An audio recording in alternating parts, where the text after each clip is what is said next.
Hey everybody, this is Abby from Realistic Kitchen and Gardens. Today is Friday, September 19th. We're about 3 weeks away from our first estimated frost date. No guarantees, but that's the estimated date. Well, the major thing right now is we're just kind of carrying along as we are. The brassicas are doing pretty well as the cover crops, but everything else is kind of holding steady because of the drought, and I've been focusing much more on the cover crops, the brassicas, than I have any hot weather crops left. So here we go. Row A is still empty basically, except for the end bit that has the bulbing fennel. This section had the tomatoes this season. And I really should clear it out. I just haven't gotten there. Again, with the drought and our soil, what my soil is like, it gets very, very hard and compacted when it's so dry. So unfortunately, it's really not feasible. Oh, look, a monarch. Ooh. I'm surprised you're still up here, friend. Aren't you supposed to be in Mexico now?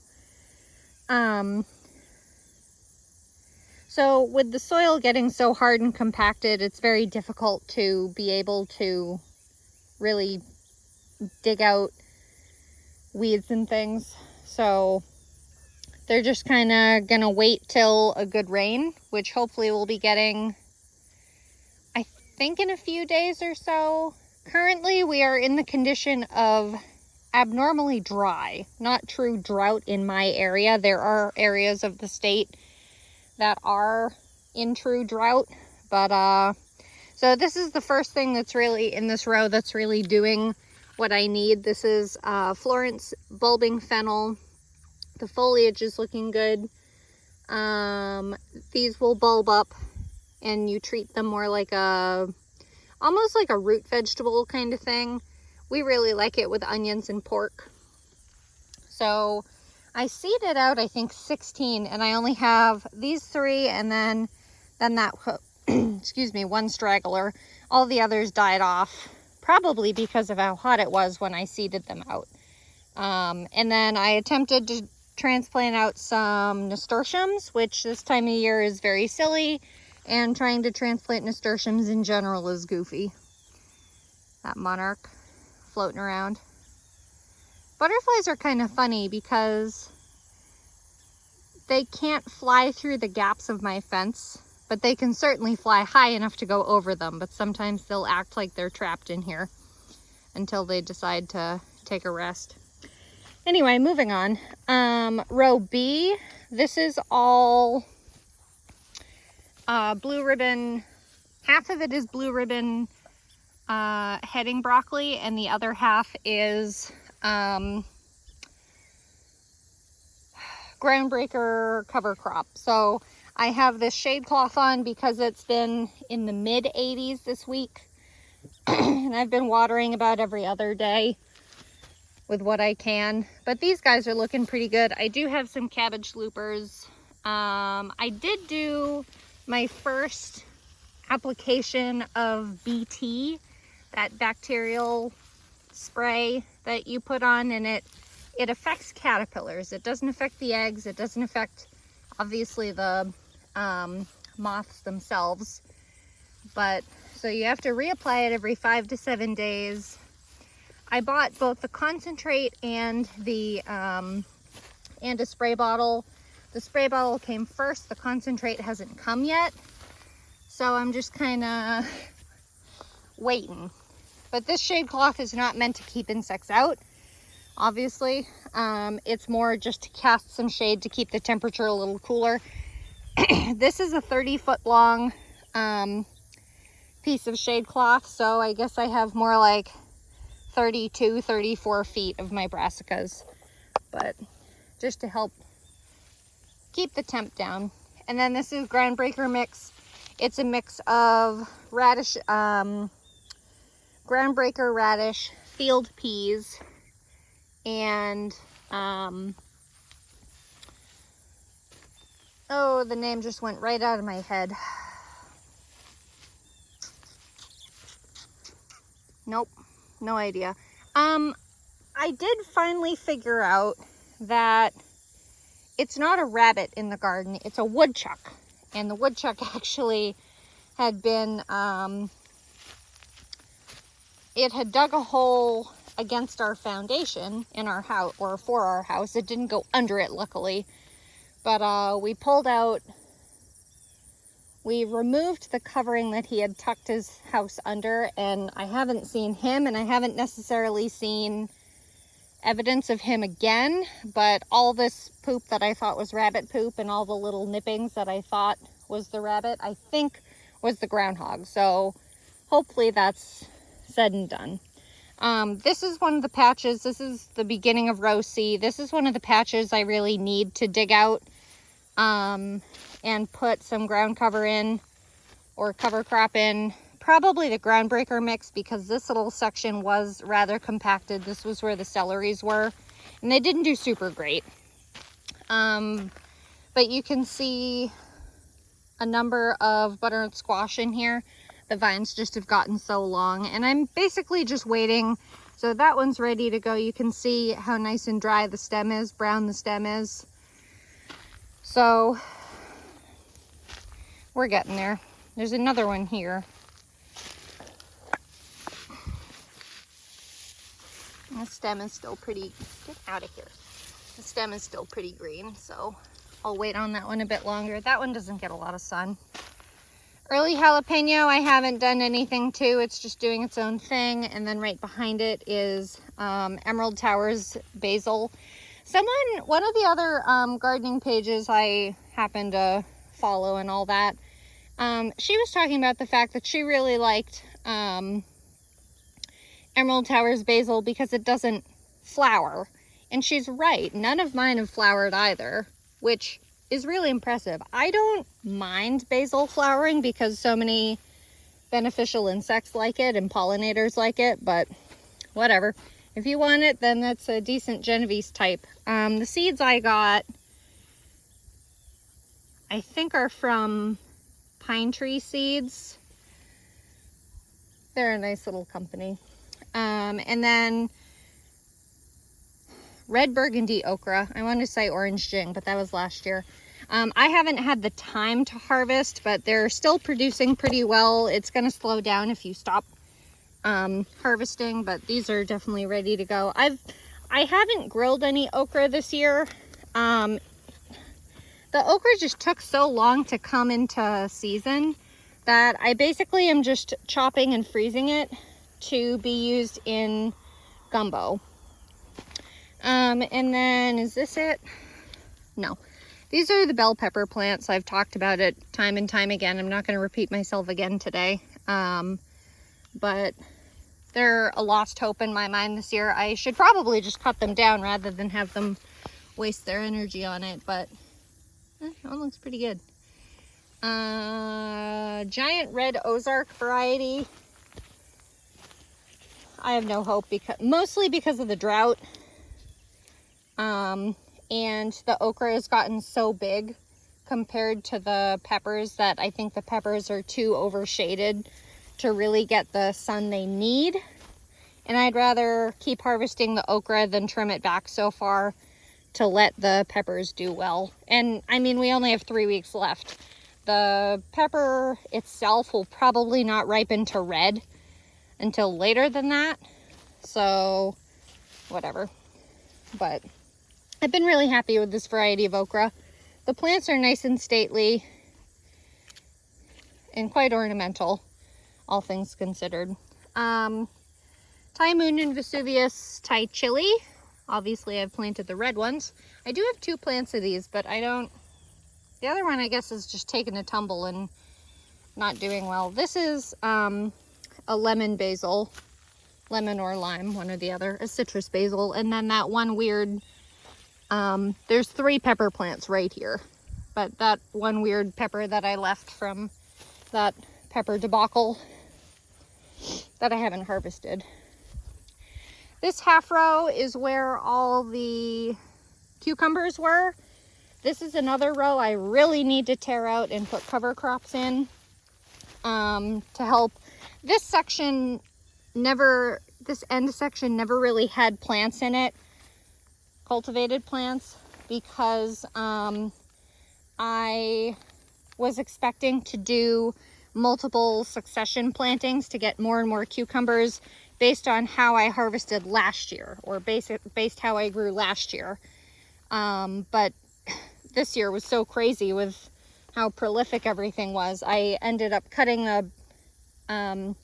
the pickling cucumbers so early that end never got any cultivated plants in it and were just wild the whole time. So I really need to put a cover crop in to help loosen the soil and get some more. I'll probably put a green manure in that section, and I'll show you some of that cover crop at the end in row J.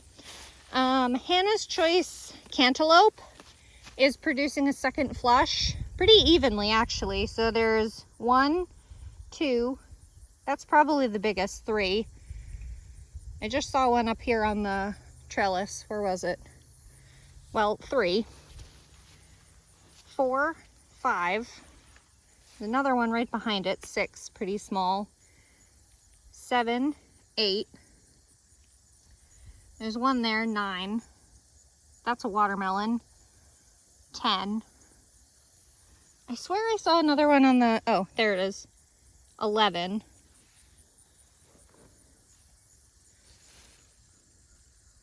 Yep, there's another one there. 12. The issue is when you have cantaloupes that aren't well watered, they don't taste like anything, because I let that very last one go without being watered at all. And my husband had a bite of it. I never had any, but my husband had a bite of it, and he's like, it doesn't taste like anything. There's a cabbage moth, by the way. The things that lay the eggs for the cabbage worms. The watermelon is pretty well cooked at this point. I think I ended up accidentally killing the vines, or they just let themselves go. Probably because of the cold weather is my guess. Or the drought, or me not doing shit to it, you know, details. This is a fresh vine of butternut squash. I wanted to show you guys the catnip, which I cut down to the ground. So they are reproducing stems and things. And so is the lemon balm. Lemon balm has come back much better than the catnip, which I really don't care about either. Lemon balm I do. I like lemon balm more than I like catnip. Catnip I don't use anything for except being a pollinator plant. But let me take a step back here so you can look at the gourd arch and all its desiccated glory. The pumpkins are well and done.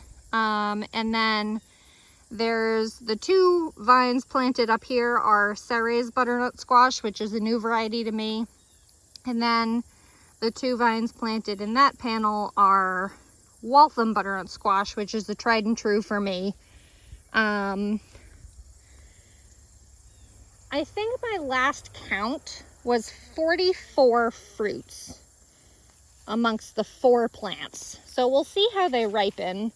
That one's ripe. You can see the brown stem. I also wanted to show this straw flower. This is the, I'm trying to remember what the variety is called now.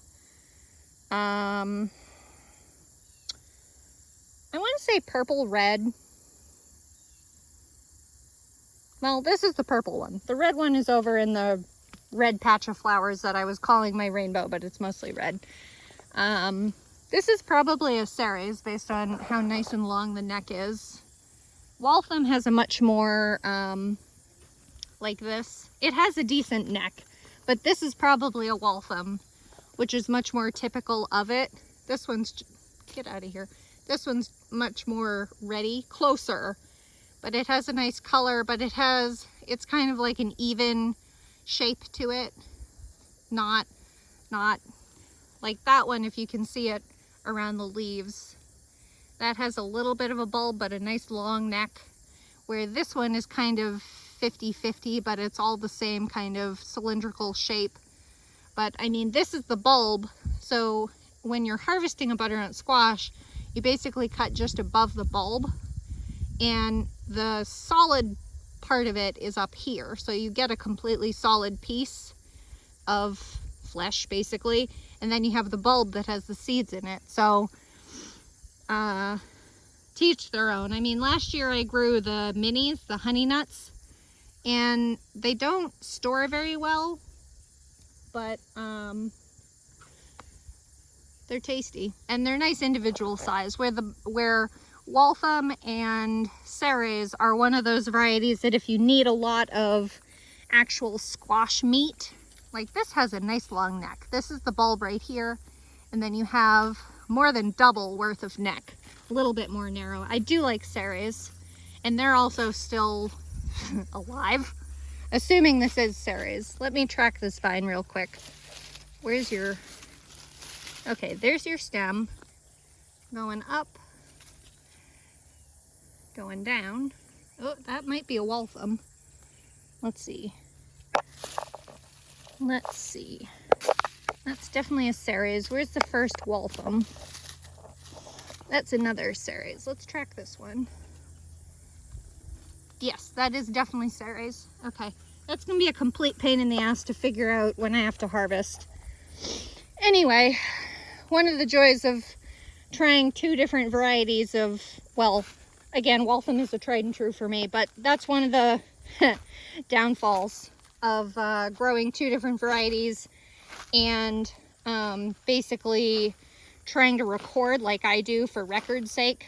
I try to record how many plants I grow, what my harvest is like, that kind of thing.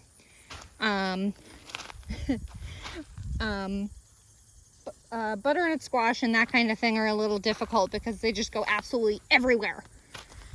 Anyway, lavender, God, I need to clean this bed out. This was where the zucchini was. They did so horribly this year. It was so bad for, ooh, look, a honeybee on that lavender. Right there. I don't know where my camera's focused, but there you go. Get off my finger. So Provence lavender, nice medicinal one if you like it for medicinal type sake. This is flowered. I think this is round 3, or like it's been kind of producing here and there. I have not been taking care of this whatsoever, so this is just kind of how it's been living among the wolves, as they say. Hidcote, which was my favorite. I'll definitely get more of it next year. And then this is Munstead, which is surprisingly flowering again for, I think, for the good flush it's doing, all things considered. It's kind of late, but Munstead is pretty for like being a flower. But if you want to harvest lavender for the buds, this is when you harvest it, when the buds are nice and purple but they're still closed. Hidcote is excellent for that. They give you like a week. They hold their buds really well. And then elegance lavender, which I grew from seed this year. I have no idea where it went. Swallowed up by something. Cherry Queen Zinnia, which is technically a single variety like this, but I do have one plant in here of the 5 plants, I think, that throws doubles, and I love the doubles. There's another double down there, but I have seen butterflies on this so much, and next year I'm going to do a big patch of zinnias that are just all the different colors. I'm going to get a mix of, it's one of those fancy cultivars that are the big ones, like this size, like 2-3 inch blooms. But zinnias are nice because when they're double petaled, they still have a decent center to them, where if you grow some double variety flowers, they don't, like, think of a teddy bear sunflower that has that great big ruffly round ball type flower, and they're not really that great for pollinators because they can't reach the pollen as well, compared to something single like this they can certainly reach all that nectar and pollen. So anyway, Strawberry Fields Globe Amaranth still somehow surviving in the shade of all this chaos.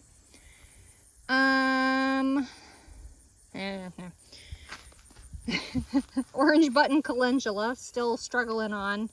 Did not like that variety at all, will not grow again. Here's the, God, I wish I could remember, oh, Copper Red and Purple.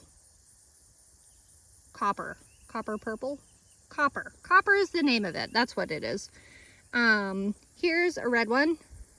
That one is not flowering very well. That's a nice typical one, but this is straw flower.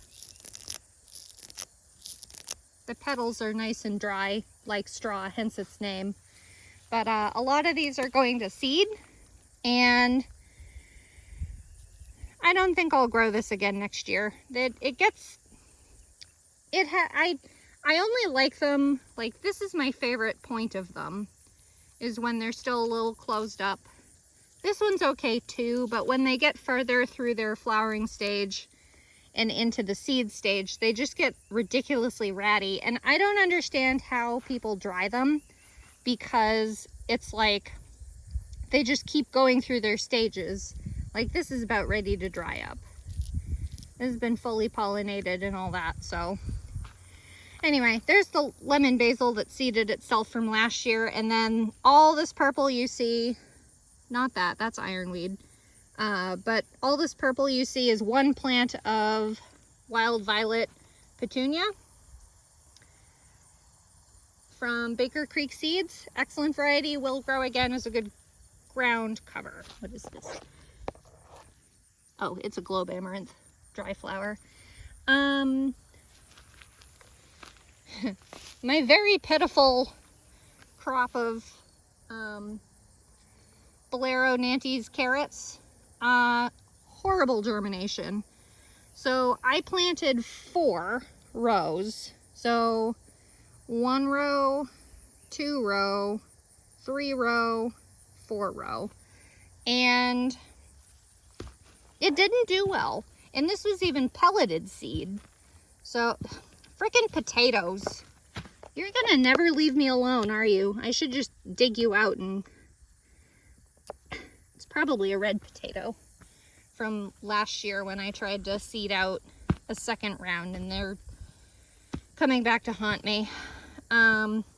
Yeah, absolutely horrible germination on the carrots. They do like it to be under 70 degrees when you try to germinate them, and they need to stay... Son of a gun. Stupid woodchuck. They do like it to be under 70 degrees when they germinate, but of course the one week I tried to germinate them, it was 90. So I'm a little surprised I got as much germination as I did in comparison, but whatever. There's another potato that came up, and I said, fine, you can stay there. And then wild sprouted rudbeckia in both spots. That's a very wide path section, and then this is the actual row, and that's another path. So this was supposed to be for parsnips, and it never germinated, because why would it germinate? Come on.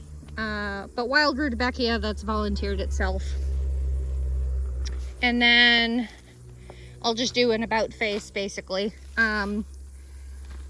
This section is going to be a cover crop. I need to dig out all this grass though, so that the cover crop can get a good grip.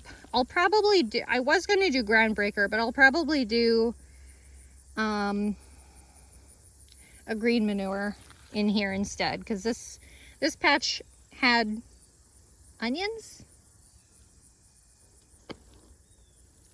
I think onions in it this spring, so it's pretty loose enough. And then in here we have, if I don't fall, we have Promise cabbage, which is doing okay. Again, shade cloth just to try to keep it a little cooler. And kale. I have 2 plants of winter boar kale, which is a green curly kale, and then I have 2 plants of purple moon from Renee's Seeds. The purple moon is coming back pretty well. This one right in front of me, that one got nipped. And I think its main leader is dead, so I don't think that'll work. But you can see everything likes kale. So, meh.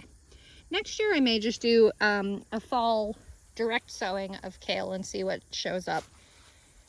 And see what does well. Because I do have a kale favorites blend from Renee's seeds. That might be fun. And then I don't have to worry about it being transplanted. Bloomsdale long-standing spinach from Holmes Seeds. I've thinned this a little bit. There's a California poppy from when we had actual flowers in here. I think that's 2 plants. I think. Yeah. So just trying to thin these out so that they can actually really spread out. Last year I planted these in September, seeded this in September, and they never really got a good grip. So I had seeded these in August, so they're getting there. This section has, what do I have? What do I have? I see butterflies chasing each other. This is sprouting broccoli. No. What is this? What the hell is that? Giant hole. Something digging and eating bugs underneath there. Thank you for digging and eating bugs. Anyway, what are you? No, you must be the sprouting broccoli. I forget this sprouting broccoli has all green foliage, but its florets are purple. These have obviously been hit very badly by cabbage loopers and things. And you know, these lodged last year like this. They've fallen over like this last year. That one looks pretty good. And a bunch of California poppies apparently are going to be ground cover for us this year. We'll see how they do. Why not? But yeah, I've hit these with a bit of BT. I was running out of it though, so I may or may not have hit it with enough. Can you not? Can you not? And then here is Red Bull Brussels sprouts. One of, I think, 8. Can you stand up a little bit? Quit your slouching. Sound like my grandmother.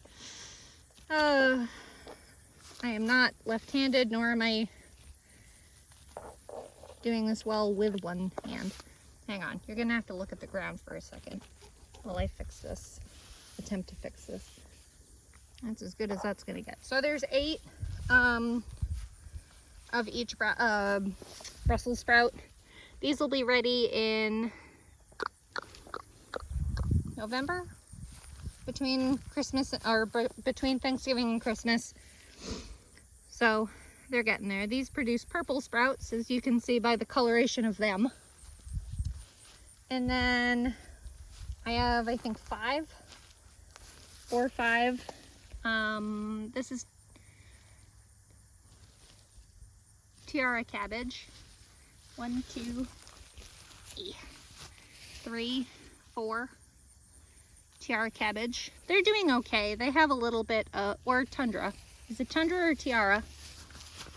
No, that definitely says tundra. Okay, tundra. This is the Savoyed variety that is supposed to be overwintered in something like 200 days. Hot. It's already hot. And then, what are you? Oh, squash bug. These are the supposed tiara cabbages, but they're definitely not tiara cabbage. Or these two aren't. These definitely look like broccoli to me. The blue ribbon broccoli, maybe. Anyway. And then this is Boscaro cabbage, which is a purple, is it a storage variety? I don't think it is. It's just purple. And then I think this is probably all Sylvia Brussels sprout, which is a green variety, new variety to me for Brussels sprouts. I haven't had great luck with any specific variety yet. I don't have a tried and true variety of Brussels sprouts, so these are also getting hit with cabbage loopers pretty badly, but everything is because I've been too lazy to cover it. Carmenette pole beans still producing well. I harvested last night and I think I got another at least 2 pounds, so that's up on 16 pounds now, I think, from 16 feet roughly. And they're still flowering, they're still producing, ripening without any water to them. Good flavor, pretty bean. It's a nice variety. I don't think I'd grow them again. I think I'll try some green beans. And then these marigolds, the Bonanza Mix marigolds, God, these guys have been blooming their ever-loving hearts out. And they're so fragrant. I wish I could give you smell-o-vision, as everyone that ever can smell anything on a show can. I completely skipped over this gorgeous beauty of the Coral Fountains amaranth, ornamental amaranth. This is about as dry, I think, as it's gonna get. This is my first year growing amaranth, but I'm expecting the goldfinches to start coming and taking this, which is fine. They can have it. I don't need it. I'm not growing it for grain. I'm growing it for ornamental sake, but they're very pretty. I'm gonna try the burgundy red variety next year, Love Lies Bleeding. So we'll see how I like that. Florenza sunflower is basically all finishing off. It seems like they do one big flush. And they do have a couple little blooms coming on here and there. Like they have some little auxiliary ones that are trying to open, but I think the majority of them are drying out and working on their seeds.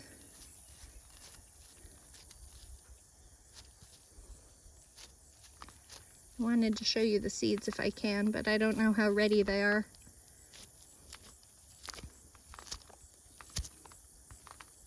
Yeah, you can see the bottom of the, see if I can dig one out if they're ready.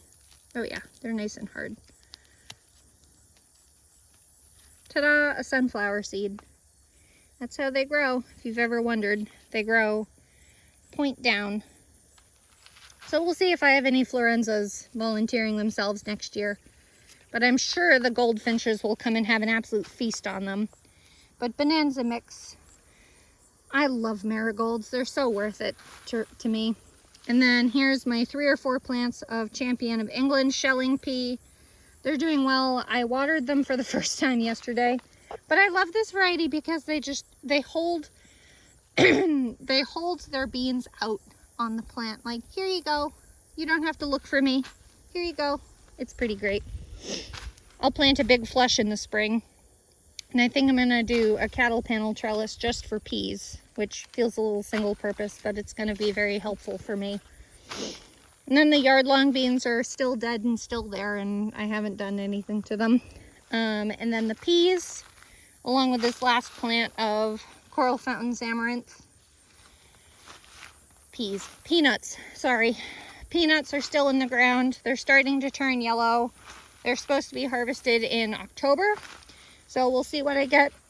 Or it's been an all-season cover crop, one or the other. And then Flavor Fest strawberries, still holding their own. I think they're getting well rooted, but either insects or woodchuck is chewing on some of the foliage. So I think I'm down to 30 plants that are alive still. You can see that one has died off. Some of them are very, very little bits of foliage. That one may keep going. We'll see. That one has barely any foliage to it, if I'm even pointing at it. There. Sorry, it's really bright.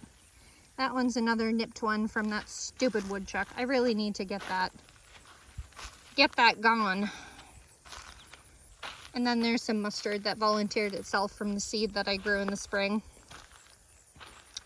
And lastly is the cover crop. This end is a little sparse, but this is the green manure mix. And I need to look at what's in here mix-wise. But there's these little budding type seedlings, and then I know there's a type of grass in here. But this will overwinter. It's a fall mix specifically, but it will overwinter. Oh, hairy vetch. There we go. Not this, but the third seed mix or the third seed in the ground breaker mix is hairy vetch. I don't know if hairy vetch is in this mix, but there's these little seedlings, and then there's a bunch of grass of some kind. So the ground wants to be covered, so it will grow things whether you put it there or not. So you might as well give yourself a beneficial mix to have. Anyway, that's it. That's what we got. If you like this kind of stuff, please like, comment, and subscribe for more. And follow along on my Facebook page, Realistic Kitchen and Gardens, for the daily shenanigans. The only thing that needs to happen in the garden now is the squash need to finish up. I think it's it's either D or E. One of the rows that has the squash in it is going to be the garlic row. So whenever between now and October, I need to finish harvesting the squash, pull out the cattle panel arch, and plant my garlic.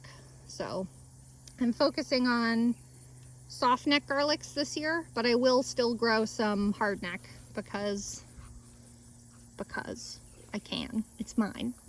No, I do like both garlics, but I do like hard neck garlic, but soft neck is supposed to be better storage, and they don't produce a scape, which to me is a byproduct that I have to figure out what to do with. So it's a decent little vegetable to use, the scape, the flower stalk, the false flower stalk on the hard neck, but when you have over 200 bulbs, it's kind of a pain in the butt to figure out what to do with it all. Anyway, that's all for now. Thanks. Bye.